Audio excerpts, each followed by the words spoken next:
jou daaglikse CLF inspirasie. Gee om vir mekaar.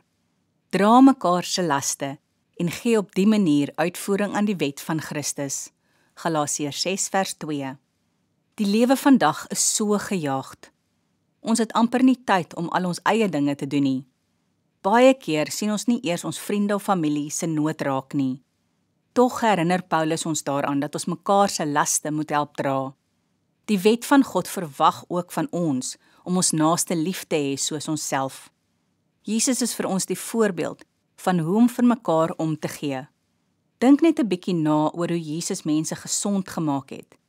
Hoe hy mense moed ingepraat het en so baie wat hy na God toe gelei het. Vandag doen die Here nog steeds baie vir jou en my.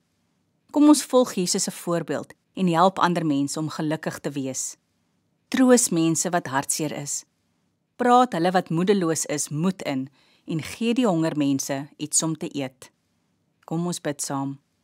Vergewe my Here dat ek so min vir my naaste omgee. Leer my om soos U te wees. Amen.